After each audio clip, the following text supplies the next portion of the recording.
Hello and welcome. Welcome back to UnMaddening. I'm KJ and this is Swali, and you're listening to UnMaddening, where we unpack the madness of society one fascinating word at a time. Very, very fascinating. We have a lot to cover here, so let's not dilly-dally. Let's just get straight into it. The word of the day is task force. Task force definition: an armed force organised for a special operation, like a unit specially organised for a task. Synonyms for task force include commando, detail, squadron, task group, working party, useless, team, platoon, group, organisation, and my personal favourite is do group. A do group, yes. As coined in Brooklyn. Very nice. I like that one. So a do group. They had a task force to come up with a new name. Yes. For task force. That wasn't so confronting. Funny. Name the bird. Don't distract me. Okay. Urban Dictionary task force definitions. We have, I just found the one that I really liked. But it's a good one. Group of useless corporate professionals put in place to examine a particular situation or aspect of a company which has no bearing on the success of the company. Extremely inefficient and are usually inferior employees. Those placed on the task force think they serve a purpose and make the office aware. They do not bring in business or clients and create more work for those who do. Essentially, a cost centre and a drain on resources. Should be fired. Couple of putting this into like an explanation of how that looks. We have created a printer paper task force to control our paper usage. Okay. There's a task force full of people that have no other use but to just waste time. There's also this gem of a quote for that definition of task force. I was just put on the stapler task force yesterday. I'll be promoted to CEO in no time. Big ambitions. Okay, so task force, task forces. It's actually a really difficult word to say quickly. And I speak fast, just as general rule. But task forces is weird. Anyway, Go on. Several notable task forces operate in Australia, each focused on specific areas. There's probably a new one starting every day. Yeah, probably. That stapler one's really important, and the paper control, goodness, you got to watch out for the environment, mate. Australian Stapler Task Force. We've got the Serious Financial Crime Task Force, which tackles serious financial crimes, such as is implied in its name, like cybercrime and offshore tax evasion. Mm-hmm. There's the Technology Foreign Interference Task Force, which addresses foreign interference and espionage threats. They could add who to that list, couldn't they? The Illicit Tobacco Task Force aims to disrupt organised crime syndicates involved in illicit tobacco. And there's the Phoenix Task Force, which combats illegal Phoenix activity where companies shift assets to avoid debts. And then finally you have the Strengthening Democracy Task Force, which is failing. Works to enhance democratic resilience, allegedly. Who heads that task force? No, Good old K-Rudd, Kevin 07. I don't know. Recently we had a little bit of stuff in the news about Jacinta Allen's new task force. She's got an anti-hate task force. So I read some articles. ABC News had a banger, as they do. And the reason why this is being developed. Yeah. A man has been charged over an arson attack on a synagogue in Melbourne's east that forced 20 people inside to flee. Premier Jacinta Allen has announced a new anti-hate task force in the wake of that attack and several other anti-Semitic incidents over the weekend. And it says, what's next? The task force is expected to hold its first meeting this weekend and discuss increasing police powers in enforcing anti-vilification laws. All right, so that's your first introduction to the anti-hate task force coming your way. There was also an article on The Age from the 7th of July, which says that a new anti-hate task force will be assembled by the Allen government as it scrambles to beef up efforts to address anti-Semitism in Victoria following a new round of attacks on Friday. The Allen government's new anti-hate task force will meet this week for the first time. In a statement to The Age, the Premier said the group would initially include state government representatives, including herself, the police minister, Lord Mayor Nick Rees, and police representatives, but its membership would grow over time. Would? It's probably not the right word there. Could? Isn't that crazy, Will? though? I Won't? mean, the result of that was things that they must have probably had a task force for beforehand, and they didn't do certain things, and now it's become a problem. So now Or you got to do your anti-hate one to pandemic, combat it. let's call it that. Hey, settle down. Not the But, P word. But, they didn't address it then, and now they have a task force to talk about how they're not going to address it now. They Because just you let it need get out of to hand. not have a task force, just get to task and do it. Yes. Yes. And we don't have a task force to just, well, maybe we could use this to maybe abuse some more powers or, that's more what the agenda is.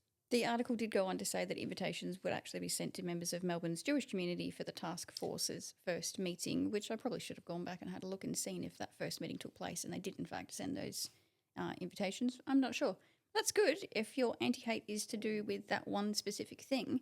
But didn't we already have this issue a while ago where we were talking about this this modification of what hate speech and how broad that terminology is? Yeah. And who is the one that regulates the regulation of the regulation, The etc.? regulators of the regulations? Yeah. Or the regulators? Who's going to decide what is hate to then have the anti-hate task force know who to deal with? Well, that's my experience with, let's say, task force or group or do groups, is nothing ever gets done.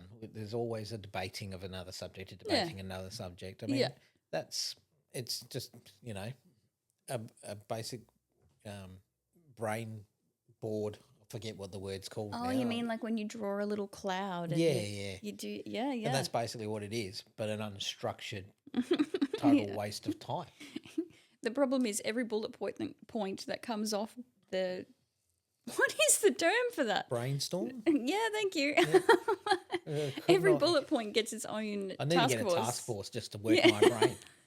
Right? Oh, goodness. Would you like to be reminded of some excellent other task forces? Go on then. Like you've got the Always wonderful... love your explanations. The White House Coronavirus Task Force. That's a good one. They did that one in 2020. Very useful. Established on January 29 in 2020. So we've only had COVID around for 5 seconds when they established that one. It's also known as the President's Coronavirus Task Force. It was supposed to coordinate and oversee the administration's efforts to monitor, prevent, contain, and mitigate the spread of COVID-19. Sounds like a good thing to have. At that time, it was, a bit confusing for everybody what was going on. So, yeah, cool. Good idea. Let's form a task force for that. But when I saw that one... I'm not going to get into it, but I was like, well, what did Australia do? Because there was a lot going on at the time and I didn't know if we had a specific task force. So I looked for one and I found a website which was called the Australasian College for Infection Prevention, and the preview text underneath it read, "The National COVID-19 Clinical Evidence Task Force has been established to undertake continuous evidence surveillance to identify and rapidly synthesize," and then it's got like ... because it's just your preview bit, right? So I hit the link. Oh, yeah, what else you guys got? But they could have just left it because it is ... Yeah. Well, maybe. And other stuff that we're not going to tell you about. Just, When you click the link, the page loads up as an error and it says, "Page not found." Shh, never happened. Yeah. Nothing to see here. Move along as you were. Like, what page? What page? Deleted. Yes, absolutely. We've got doublethink and Newspeak at its finest. And there's so many of those things that occurred during the COVID-19 situation at its prime. All these articles that would like to be changed in some way. Something's moved, something's snippet has just, we'll just take that little bit out that doesn't, bode well for our vibe today. So we'll just move that around. In case you aren't familiar with these Orwellian terms of doublethink and Newspeak, we should probably give them their own episodes at some point in time. That might be fun. You can make a series out of it. Yeah, you could. But, we bring them up all the time, so it's fine.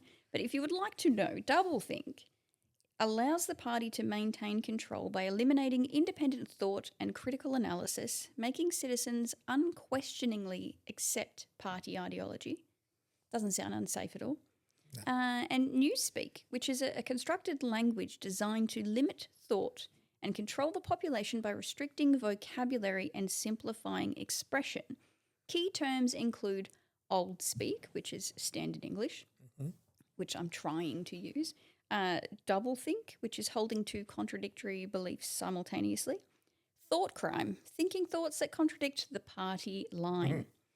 Other significant terms, more Orwellian terms, include crime stop, which is avoiding unwanted thoughts.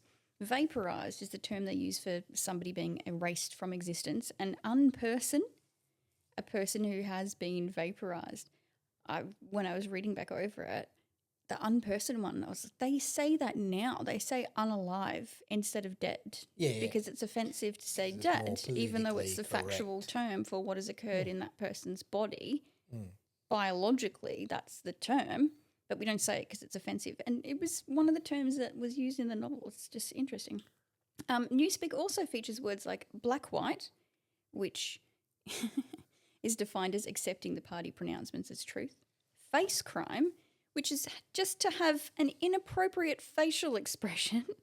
And own life. Wow, you need a Which is task to force be- for that just to get through it, wouldn't you? Own life is individualism. You aren't allowed to have it. Anyway, shut up, KJ. Back to task forces. Do you want to hear about task force fails? Too bad, Of I'm course, doing I it anyway. always want to. Like I had a choice. Go on. Several task forces in Australia have faced challenges or seen limited success. Of course, this is all off the Googleizer. Yeah. You can just punch whatever you want in and it'll spit back out of you all sorts of hilarious stuff. I love it. From the news speaker. Yeah, that's right. Yeah. It's, the gospel truth.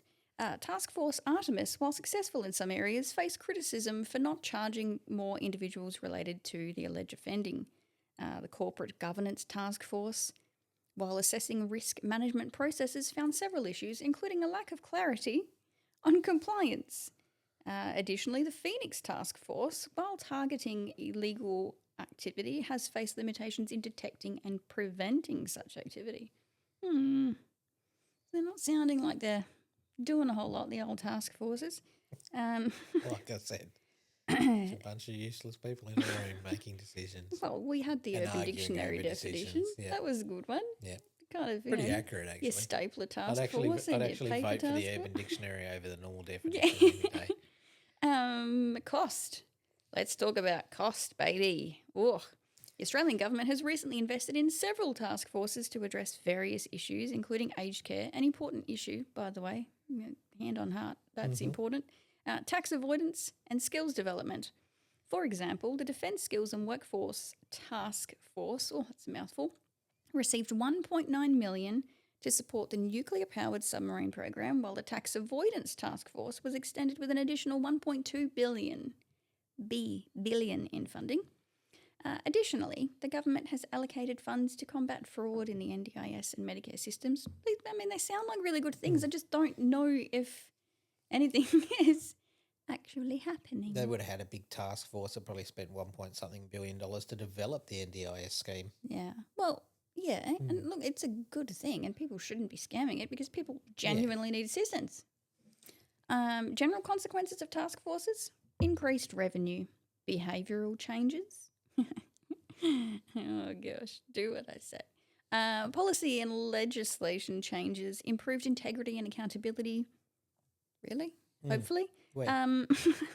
Disruption of criminal activity. Well, that would be nice. Enhanced public confidence would also be really nice. It'd be great to see a task force that's doing something really productive and supporting those that are in need of support. And, I mean, I'd love that. Yeah, not against them, the task force. It's just that, maybe they could be more, let's throw a couple of buzzwords in there, streamlined. Yes.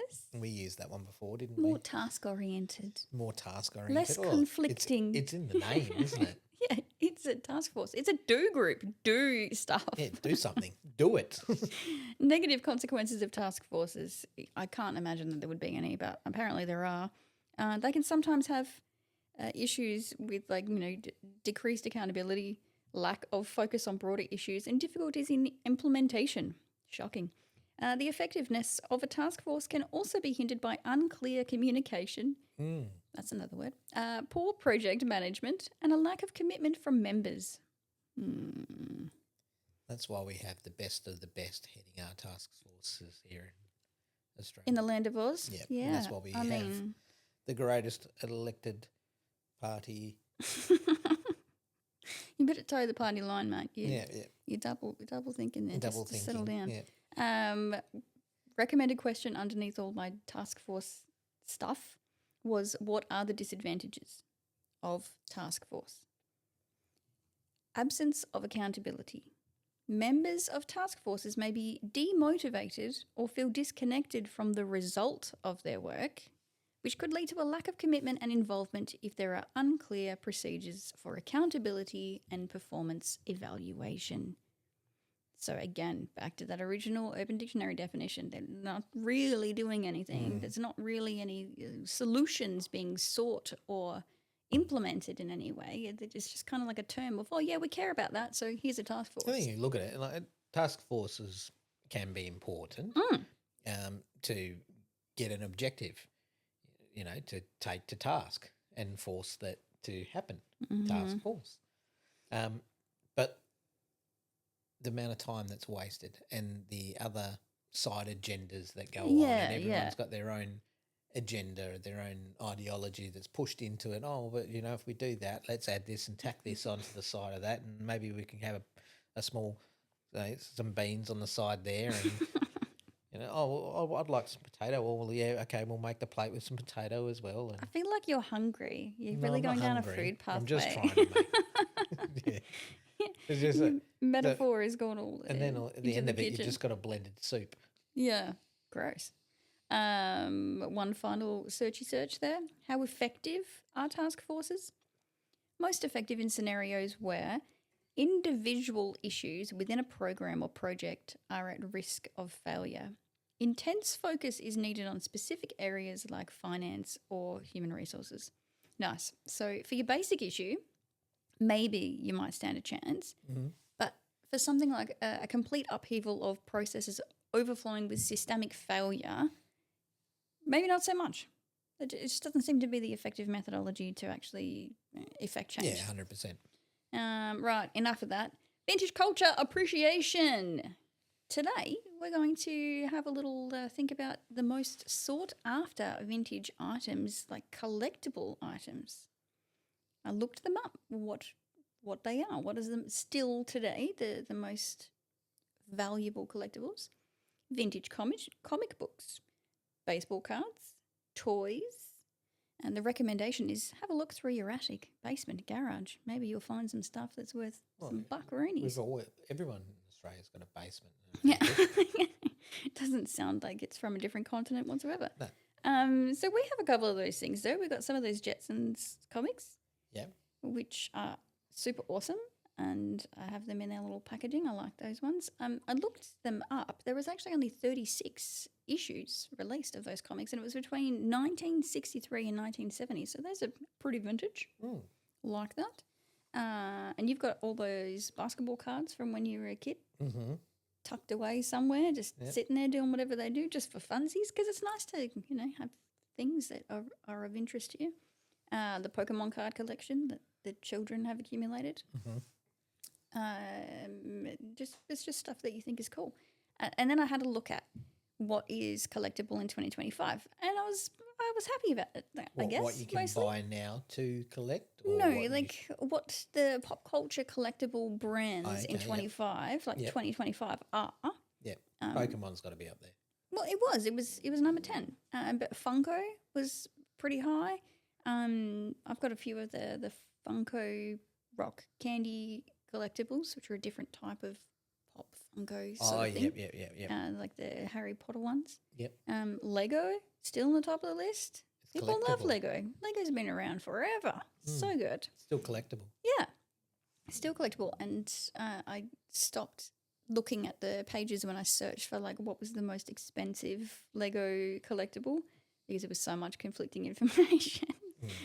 There's a lot expensive. Hasbro in general, but their best-selling product is Monopoly still. the board game Monopoly, Yep. Which we have a couple of different versions of around the place. Yes. Don't mind the Monopoly. Yeah. You can always change and bend the rules whenever you want. You can't. But I like the ones that we had, which had the little different kinds of characters in there, like the Super Mario and the Mario Kart, where your pieces that you're playing with have different powers and stuff. They were really cool. Yeah. And even the bluey one, we got the bluey one for the little ones to play with. That was pretty cool. Yeah. Do you remember playing Monopoly when you were younger and you just go for days and days and days and you borrow money? Yeah. Oh, I'll pay you back. We had to make our own currency cards. because we had so much money. It wasn't even like I'll pay you back. We just had so much money. At one point, one of my siblings and we all had chicken pox, but the crossover was with just one sibling and myself more so than the other. And we played Monopoly at home for days. And we'd just be using like the printer paper. The Taskforce for the printer paper would have been all over us because we were using it to just draw new notes. Because the biggest note in Monopoly is a $500 bill, right? Yeah. But it's just not enough. So we had 1,000 ones and 2,000 ones and 10,000 ones and just sitting around occupying our time while we got the old chicken pox. Yeah, and Mattel was on the list as well. And they, of course, make your beloved Hot Wheels cars that you have many of And in Twister. your set of collection. Twister, was that Mattel? The game Twister? Possibly Hasbro. Like making board games and things. I'm not sure. Twister was great. Yeah. I liked that one. Just keep remembering things. Oh, Yeah, yeah. Just all popping into your head, games that we've either had before or used to play when you were younger. Excellent. Well, that's a nicer note to finish on then. Very good. Remember your cool stuff that you're collecting in your house and things you had when you were a kid and nice stuff. Excellent. And make yourself some $10,000 notes out of your printer paper for your next Monopoly marathon. And just forget about that task force. We don't need that. No. Just go for it. Just do the task and get those notes written up. Sounds like a plan. All right. That was fun. As Thanks always. for listening. We will catch you next time. Yep, And until then, next time.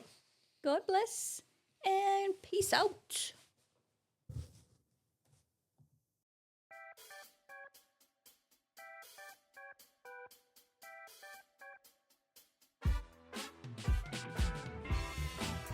This content is for informational purposes only and should not be considered as professional advice. We are not task force members, government employees, memorabilia salespeople, or politicians. You are not more likely to suck less or try harder having listened to these shenanigans.